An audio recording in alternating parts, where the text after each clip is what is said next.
हुंकार। बीएसपी ने काटा 22 के लिए टिकट। ट्वीट करके माया का ऐलान। दागियों को नहीं मिलेगा हाथी का निशान। यूपी में अगले साल होने वाले विधानसभा चुनाव से पहले बीएसपी सुप्रीमो मायावती ने शुक्रवार को अहम ऐलान किया है। मायावती ने कहा है कि आगामी चुनाव में बीएसपी मुख्तार अंसारी को टिकट नहीं देगी। मऊ विधानसभा सीट से बीएसपी के प्रदेश अध्यक्ष भीमराज भर पार्टी के उम्मीदवार होंगे। मायावती ने साफ कहा है कि पार्टी की कोशिश होगी कि किसी भी बाहुबली या माफिया को 2022 में पार्टी से चुनाव नहीं लड़ाया जाए। बीएसपी का आगामी यूपी विधानसभा आम चुनाव में प्रयास होगा कि किसी भी बाहुबली व माफिया आदि को पार्टी से चुनाव न लड़ाया जाए। इसके मद्देनजर ही आजमगढ़ मंडल की मऊ विधानसभा सीट से अब मुख्तार अंसारी का नहीं बल्कि यूपी के बीएसपी स्टेट अध्यक्ष भीमराज भर के नाम को फाइनल किया गया है। मायावती के ऐलान के बाद बसपा के नेता सुधीर भदौरिया ने कहा है कि बसपा 2007 के फॉर्मूले पर चल रही है। जैसे 2007 में बसपा ने गुंडे माफियाओं से दूरी बना के रखी थी, वैसे ही इस बार भी रहेगी।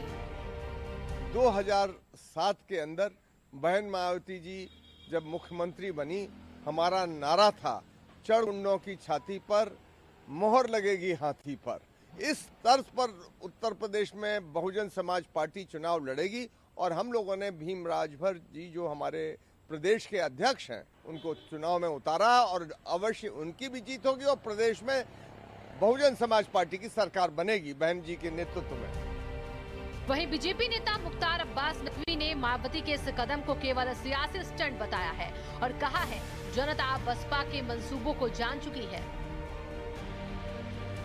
भाई देखो, कानून का राज, अगर कानून के राज का समर्थन करना है तो इन सबको मिल करके जो है वो योगी जी की जो शासन की नीति रही है, सुशासन की नीति रही है, उसको देख ले, समझ में आ जाएगा कि ये जो गुंडे थे, ये बदमाश थे, जो अराजक तत्व थे, ये जो है उड़नछू हो गए हैं, गायब हो गए हैं, या तो जेल के शिक्षों में है या कहीं और चले गए।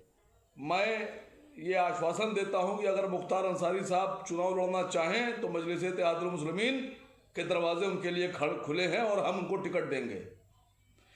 और मैं बाकी मुसलमानों से भी गुजारिश कर रहा हूं कि करोड़ों करोड़ों रुपए का टिकट जाकर इनसे मत खरीदें, अपने पैसे बर्बाद मत करें।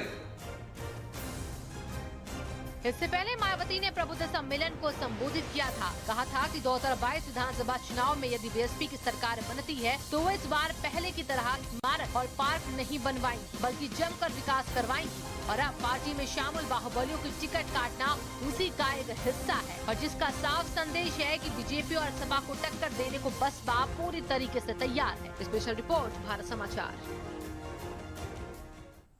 और वहीं